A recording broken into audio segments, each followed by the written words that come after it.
అందరికీ నమస్కారం. నా పేరు నండూరి రాఘవేంద్ర శర్మ. విశ్వామిత్ర అనేటువంటి యూట్యూబ్ ఛానల్కు ఈ వేదికకు అందరికీ స్వాగతం. దయచేసి అందరూ కూడా ఈ ఛానల్ను లైక్ చేసి సబ్స్క్రైబ్ చేసి మీ యొక్క అభిమానాన్ని కామెంట్ రూపంలో తెలియపరిచి ఈ యొక్క ఛానల్ను ప్రోత్సహిస్తారని కోరుకుంటూ ఇవాళ రోజున కార్తీక పూర్ణిమ అనేటువంటి విశేషాన్ని, ఆ అంశాన్ని, ఆ రోజున మనం చేయవలసిన విధి విధానాలు, కుమార దర్శనం, వీటన్నిటి యొక్క విశేషాలను తెలుసుకుందాము. ముందుగా కార్తీక పూర్ణిమ. కార్తీకం అనేది చాలా విశేషమైన మాసం చెప్పుకుంటున్నాం. మనం అందరూ కూడా ఆచరిస్తూ ఉంటారు.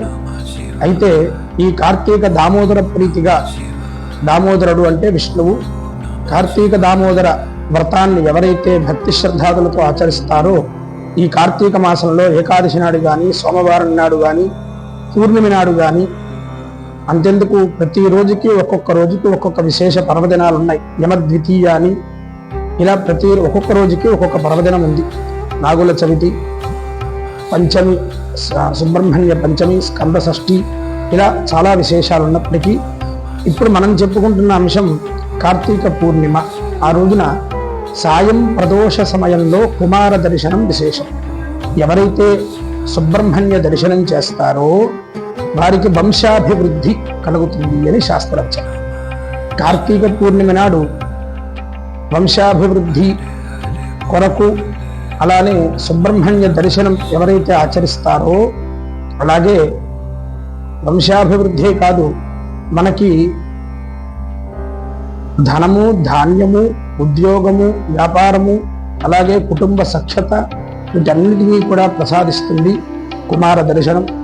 ఒకటేమిటి, మనకి ఏ ఏ కామ్యముతో అయితే కుమారులను దర్శిస్తామో సుబ్రహ్మణ్యుణ్ణి, ఆయా కామ్యములన్నీ నెరవేరుతాయి అని శాస్త్రవచనం. అందువలన సుబ్రహ్మణ్యుడిని దర్శించాలి తప్పకుండా సాయం ప్రదోష సమయంలో. అలాగే జ్వాలా తోరణం అని ఆచరిస్తారు. జ్వాలా తోరణం కూడా చాలా విశేషం.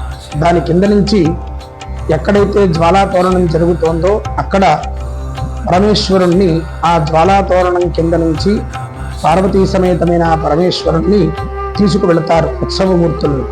అలా వెళ్ళిన తర్వాత మనము కూడా ఆ యొక్క జ్వాల తోరణం కింద నుంచి మనం కూడా వెళ్ళినట్లయితే యమ బాధలు తప్పుతాయి అని శాస్త్రవచనం. అపమృత్యు బాధలు తొలగుతాయి.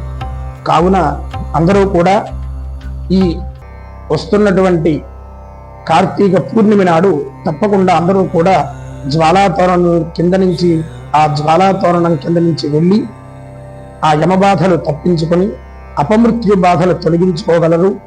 అలాగే కుమారుణ్ణి దర్శించి సుబ్రహ్మణ్యుణ్ణి దర్శించడం వలన వంశాభివృద్ధియే కాక సంతానం ఉండడం, ఉన్న సంతానానికి ఎదుగుదలని, వీటన్నిటినీ ప్రసాదిస్తాడు సుబ్రహ్మణ్యుడు. కుమారుడు చాలా విశేషమైనటువంటి స్వరూపం. వల్లి, దేవసేన ఇద్దరితో కలిసి ఉంటాడు స్వామి. వల్లి అమ్మవారు తీగ, వల్లి అనగా అర్థం తీగ అని అర్థం. మనకి నాడులు, మనకి ఇడా, పింగళ, సుషుమ్న, ఇలా నాడులు కూడా ఉంటాయి మనకి. ఈ నాడులన్నీ జాగృతి చేస్తూ తీగలాగా అల్లుకొని సహస్రారం వరకు కూడా, మూలాధారం నుంచి సహస్రారం వరకు ఆ తీగలాగా అల్లుకుంటూ ఉంటుంది వల్లి అమ్మవారు. అవి నిఠారుగా మనకి ఈ తపశ్శక్తి చేత, తపస్సు పెరిగే కొద్దీ, సుబ్రహ్మణ్య ఆరాధన పెరిగే కొద్దీ అమ్మవారి అనుగ్రహం కలిగి ఆ తీగ వంకరగా లేకుండా తిన్నగా నిఠారుగా వస్తుంది. అలా వచ్చింది అంటే బ్రహ్మజ్ఞానాన్ని పొందాము అని అర్థం. కనుక అటువంటి వల్లి అమ్మవారు అలా అనుగ్రహిస్తారు. దేవసేన అమ్మవారు, దేవసేన అమ్మవారు, ఈవిడ్ని షష్ఠీదేవి అని కూడా అంటుంటారు. ఈవిడ సంతానానికి ఎటువంటి ప్రమాదం రానియకుండా కాపాడుతుందా తల్లి. వంశాభివృద్ధిని కలగజేస్తూ సంతానానికి ఎటువంటి ప్రమాదం వచ్చినా తమిళనాడు కొన్ని ప్రాంతాలలో విశేషంగా ఆచరించే వ్రతాలు షష్ఠీదేవి వ్రతం అని ఆచరిస్తుంటారు. మనకి ఇటుపక్క కూడా తెలంగాణ కొన్ని ప్రాంతాల్లో విశేషంగా ఆచరిస్తారు. కనుక ఆ షష్ఠీదేవి ఉపాసన అంటారు. అది కూడా చాలా విశేషం. అటువంటి ఉభయులతో కలిసి ఆ రోజున ఆ స్వామిని దర్శించిన వారికి వంశాభివృద్ధి కలిగి క్షేమంగా ఆయురారోగ్యాలతో ఉంటారు. కావున ఈ కార్తీక పూర్ణిమ నాడు కుమారుని దర్శించి జ్వాలాతోరణం కింద నుంచి అలా పరమశివుణ్ణి తలుచుకుంటూ వెళ్ళి ఆ కార్తీక దామోదర ప్రీతిగా ఎత్కించితూ దీపదానము ఇవన్నీ దానం చేసి కార్తీక దామోదర వ్రతాన్ని సార్థక్యం చేసుకొని తరించగలరు. ఈ ఆధ్యాత్మిక ప్రియులందరూ కూడా ఈ విశ్వామిత్ర అనేటువంటి ఛానల్ ద్వారా మీ అందరికీ కార్తీక పూర్ణిమ శుభాకాంక్షలు. అందరూ కూడా దయచేసి ఈ ఛానల్ను లైక్ చేసి షేర్ చేసి సబ్స్క్రైబ్ చేయగలరు. అలాగే మీ అందరూ కూడా చూసి మరికొంతమందికి ఈ యొక్క విశేషాలను తెలియపరచండి. అందరూ కూడా కుమార దర్శనం ఇవన్నీ చేసి తరించగలరు.